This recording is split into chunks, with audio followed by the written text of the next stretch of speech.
"Little steps, not big talk, could bring progress on denuclearization." By the editorial board. The editorial board represents the opinions of the board, its editor and the publisher. It is separate from the newsroom and the op-ed section.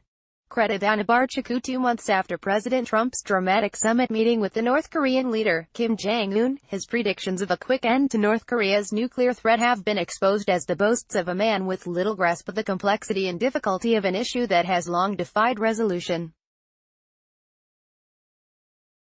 It's hopeful that both sides have stayed in contact and exercised restraint. That's a welcome change from the bellicose rhetoric of last year, from both Mr. Trump and Mr. But the two sides remain stalemated over the American goal of dismantling the North's 20 to 60 nuclear weapons and the missiles to deliver them. Meanwhile, the North has continued to produce the fuel and delivery systems for nuclear weapons. The summit meeting itself helped set up this impasse. Its concluding communiqué committed the two leaders to work towards complete denuclearization of the Korean Peninsula, without even defining denuclearization, let alone explicitly agreeing on the sequence of actions to be taken. After decades of dealing with the North Koreans, the Americans should have known better. They need only have studied the lesson of diplomatic imprecision from 2012 when, after agreeing to a missile test moratorium, North Korea launched a satellite claiming it was not a missile but a rocket. There was a diplomatic initiative underway then, too, and it fell apart. Mr. Trump has demanded that North Korea give up its nuclear program entirely, though no country with such an advanced nuclear weapons arsenal has ever done so. There are reasons to doubt Mr.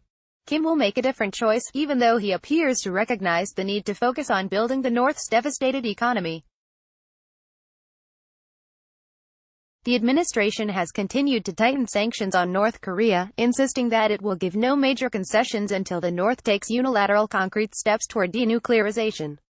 The North Koreans have balked, saying the Americans must first prove their willingness to improve relations by replacing the uneasy armistice that ended the Korean War with a peace declaration or an even more formal peace treaty.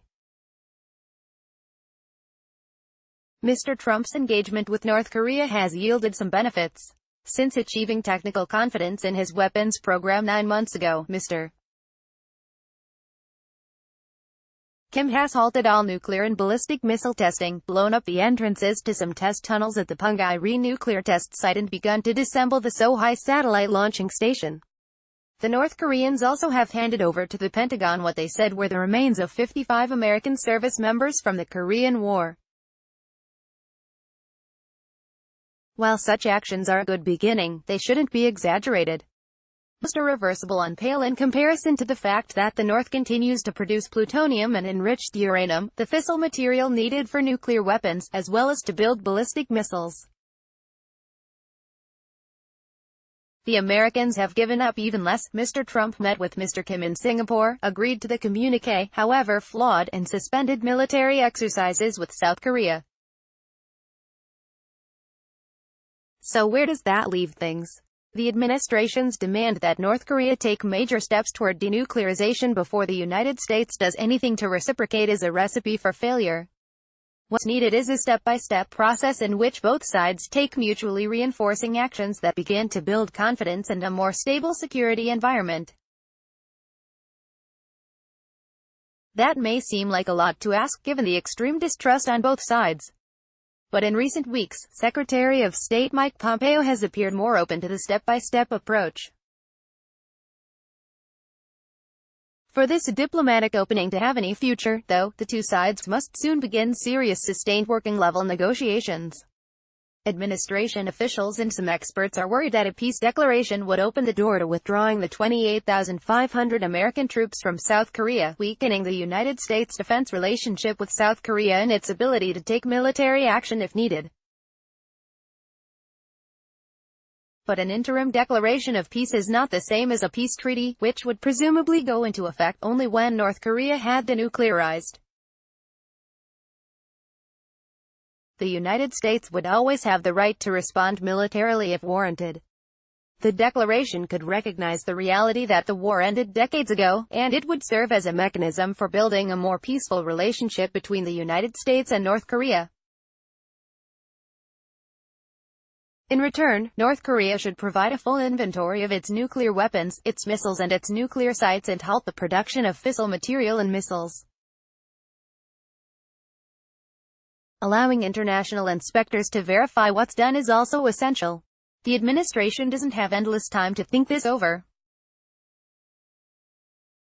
While the United States is narrowly focused on denuclearization and sanctions, President Moon Jae-in of South Korea seems set on an ambitious agenda, including pressing hard for the peace declaration and connecting the two Koreas and the wider region with the railway network. Early next month in Pyongyang, Mr. Moon is to have a third meeting with Mr. Kim, amid concerns South Korea may be drifting from the United States and pursuing a more independent policy toward the north. China, North Korea's only ally, has also improved ties with Mr. Kim, which had been strained, as has Russia. The two Korean governments would like to agree to a peace declaration by the start of the United Nations General Assembly on Sept. 18, or at least by the end of the year. United Nations officials might invite Mr. Kim to attend the assembly and deliver a speech. Mr. Trump and Mr. Kim have called for a radically different, peaceful relationship between their countries. That ambition carries big risks, and potentially big gains for both leaders. To achieve their objectives, they will have to show more political will, courage and creativity than they have so far. Follow the New York Times opinion section on Facebook and Twitter, @NightOpinion, and sign up for the Opinion Today newsletter. A version of this article appears in print on page A22 of the New York edition with the headline, "Breaking the Impasse on North Korea." Order reprints. Today's paper. Subscribe.